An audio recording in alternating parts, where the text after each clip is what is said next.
Tangis untuk adikku. Ini adalah kisahku.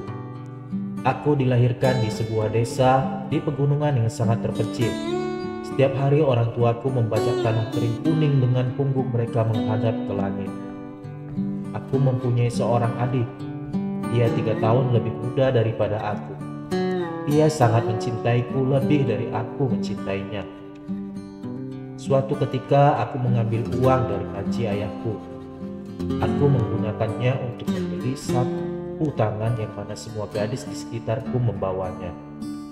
Ayah segera menyadarinya. Beliau membuat adikku dan aku berlutut di depan tembok dengan sebuah tongkat bambu di tangannya. "Siapa yang mencuri uang itu?" tanya ayah. Aku hanya terpaku ketakutan. Ayah tidak mendengar siapapun mengaku. Dia melanjutkan perkataannya. "Baiklah, kalau begitu kalian berdua layak dipukul." Tiba-tiba adikku mencengkram tangannya dan berkata, "Ayah, aku yang melakukannya." Tongkat panjang ayah menghantam punggung adikku bertubi-tubi. Ayah sangat marah, terus-menerus mencambukinya sampai beliau kehabisan kecapekan. "Kamu sudah belajar mencuri dari rumah sekarang.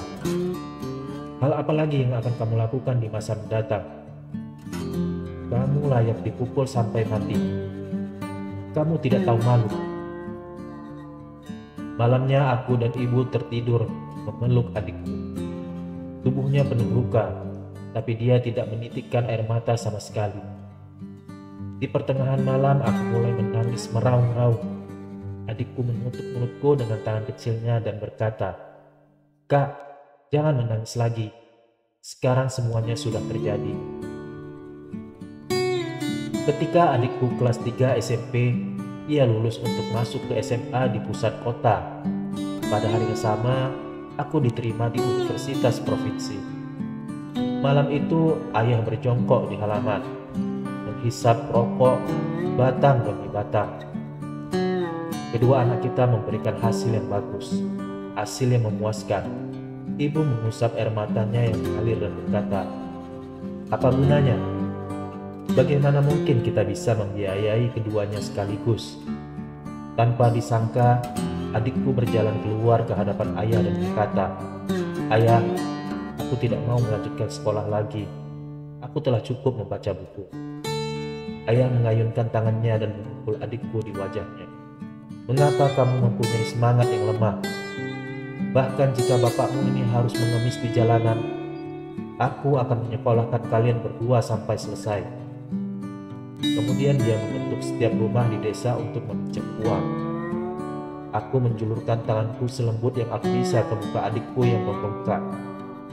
Seorang anak laki-laki harus meneruskan sekolahnya. Kalau tidak, ia tidak akan pernah meninggalkan jurang kemiskinan ini. Aku telah memutuskan untuk tidak meneruskan ke universitas. Siapa sangka esoknya, sebelum subuh adikku meninggalkan rumah dengan beberapa helai pakaian lusuh dan sedikit roti yang sudah mengering. Ia meninggalkan secari kertas di ranjang bertuliskan, "Kak, masuk ke universitas tidak mudah. Saya akan pergi mencari kerja dan memberimu uang."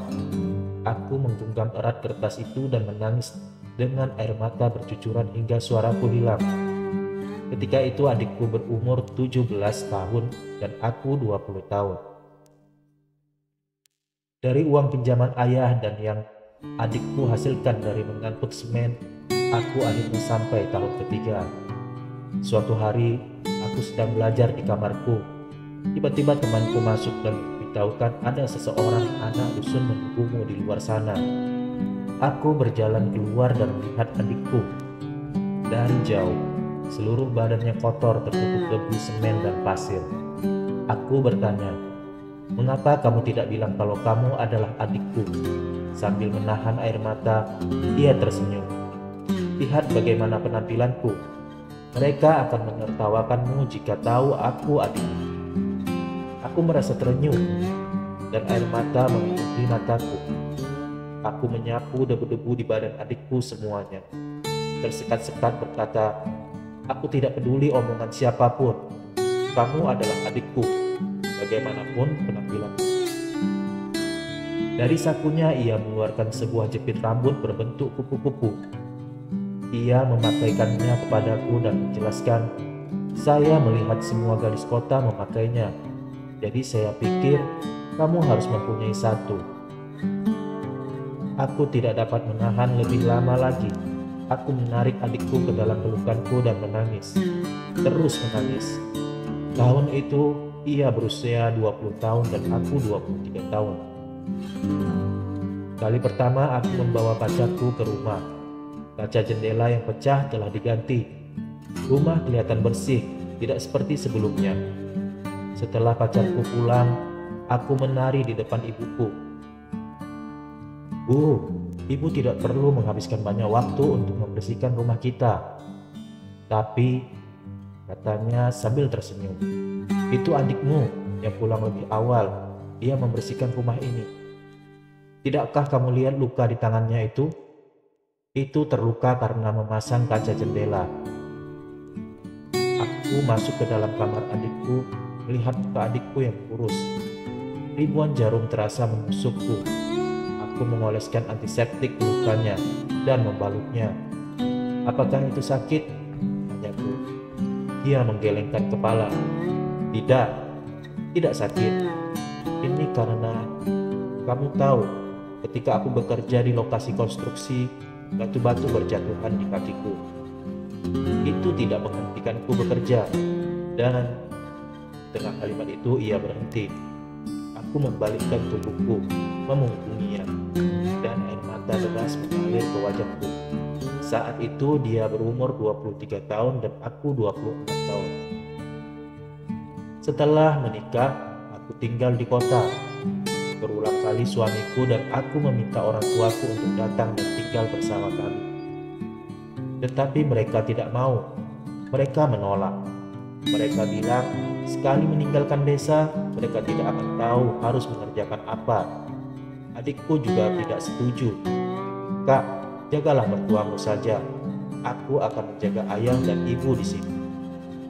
Suamiku menjadi direktur di pabriknya. Kami menginginkan adikku menjadi manajer departemen pemeliharaan. Tetapi adikku menolak tawaran tersebut. Ia berkeras memulai pekerjaan sebagai tukang reparasi. Suatu hari adikku berada di atas tangga untuk memperbaiki sebuah kabel. Dia terkena kejutan listrik dan harus masuk rumah sakit. Aku dan suamiku pergi menjenguknya. Melihat gips putih pada kakinya, aku menggerutu. Kenapa kamu menolak menjadi manajer? Manajer tidak harus melakukan hal berbahaya yang berakibat seperti ini. Lihat kamu sekarang, lukamu serius. Kenapa kamu tidak mendengarku sebelumnya?